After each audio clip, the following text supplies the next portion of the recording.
Hi. In this video, I'm going to go over the looping envelope function, and I'll also be focusing heavily on the step sequencer. I'll be using mod 7 for this, so choosing mod 7 starts us off with an initialized mod 7. In the amp envelope generator, we have this trigger at note on checkbox here. If I take this off, we won't hear sound. So currently, and then taking it off, no sound at all. And what that's doing is it's setting up the envelope to be triggered by an alternate modulation source. In this case, we'll use the step sequencer. I need the threshold set to 1, because if it's at 0, we won't be able to do anything with it. It needs to be at 1 or above in order for a value to cross that threshold and thus create an envelope event. So right now, we still won't hear anything when we hit a note. That's, of course, because we're not generating a value above 1. So let me put this on 1, and ta-da, we have a note on event because we're generating a value above the threshold set in our amp envelope. Right now, the envelope is being triggered for the duration of a quarter note, and then we're dropping below the threshold value and generating essentially a note off event. If I turn up the release time of the amp envelope, you'll be able to hear that note off event a lot easier. In other words, you'll be able to hear that we're generating a value below the threshold from the step sequencer. And it's interesting, actually. I just realized if I take my finger off of a note, it actually immediately closes the amp envelope. So the note on and note off is handled by this, but then we have an overall gate that seems to be controlling the volume of the sound from the keyboard. So that's me holding my finger down, and then you can hear it kind of shuts off that gate immediately. We can, of course, create more note on and note off events.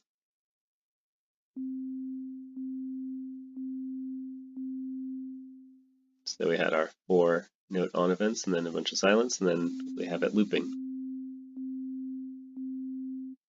And this is per key. So the step sequencer is creating a step sequence for every note. In other words, it's a polyphonic step sequencer. See this key sync.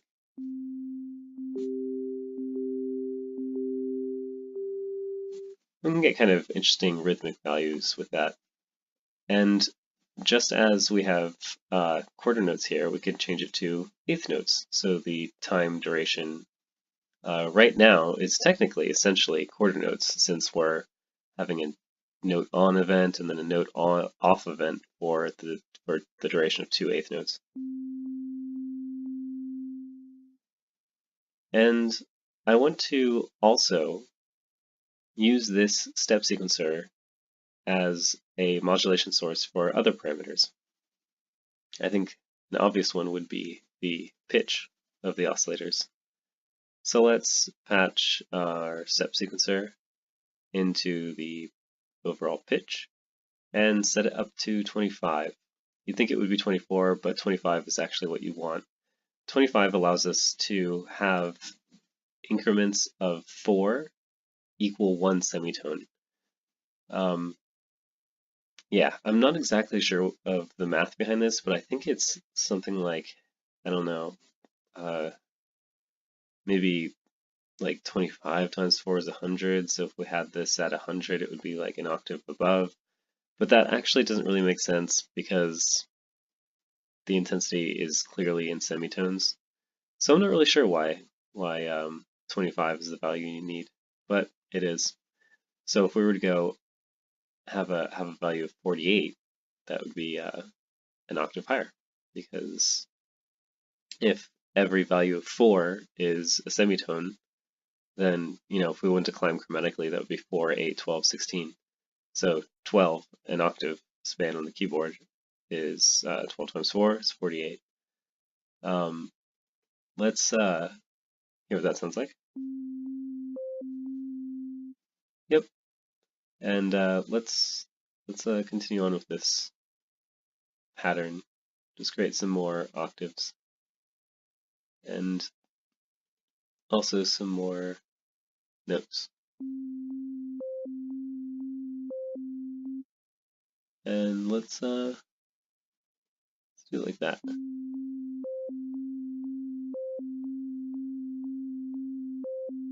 That sounds nice. Now you can hear kind of wavering there, and I think that wavering is more apparent if I play higher. So you can hear almost a vibrato, and that's because we're going from 1 to 0, 1 to 0. A way to remedy that would be going into the AMS mixer and choosing the gate function. And for the gate control, we'll use the step sequencer. You can see this little diagram here. You see the control is deciding when the below threshold and above threshold values are going to be output. And so if we have a threshold of like 28, in this case it could be anything between our essentially our minimum and maximum values in the step sequence that we're generating, which is 1 to 48. We just want a number between those two. So if we are below this 28, in other words, if the step sequencer is generating a value below 28, I want to output a static value of 0. And then if the step sequencer is above the threshold value of 28, I want to output a static value of 48. If I wanted to have various values, I could of course just use another alternate modulation source, and in this case it would be the step sequencer. But because the sequence is so basic, I'll just stick with 48. Going back to the oscillator section, I'll also need to change the alternate modulation source to that AMS mixer 1. And now we don't get that strange wavering, since the gate is just generating nice static values for us. Let's go into the patch panel and make this a little bit more exciting. We'll patch oscillator 2 into oscillator 1, and then I'll go into my envelope generators and have the envelopes of the oscillators 1 and 2 also triggered from that step sequencer. So I'll set it up just like I have my amp, using the step sequencer as the alternate modulation source, which will trigger the envelope, and taking off the trigger at note on. So let's hear what that sounds like.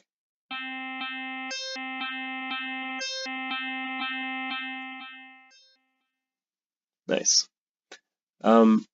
We can also continue on modulating parameters with our step sequencer. I'll take the volume down of oscillator 2, which of course changes the timbre. And then every time the step sequencer is generating a high value, I want to actually turn down the volume, so I'll give it some negative intensity.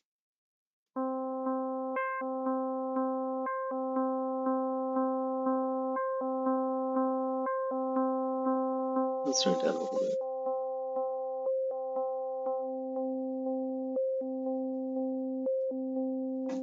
So remember that our step sequencer is polyphonic. I can get kind of interesting rhythmic effects if I play different notes at different times.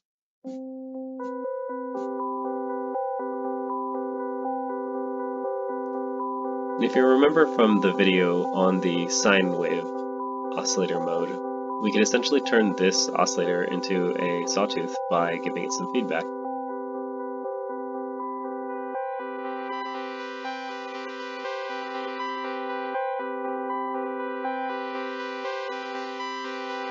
I could even modulate that with an LFO if I wanted to.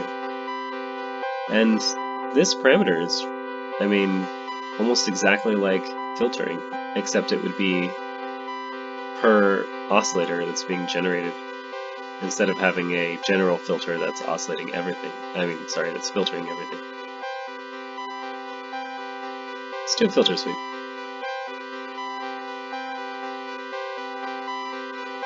And in order to do that, we'll actually need to patch into the filter.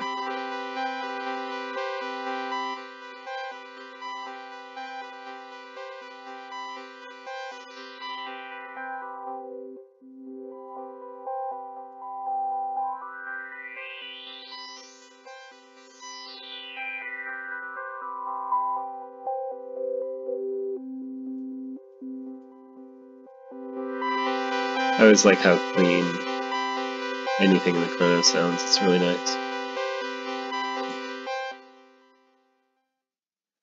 So yeah, that's pretty much it for this one. I'm at 10 minutes now, so I'll just end it here, and I hope you enjoyed this and got something out of it. Thank you.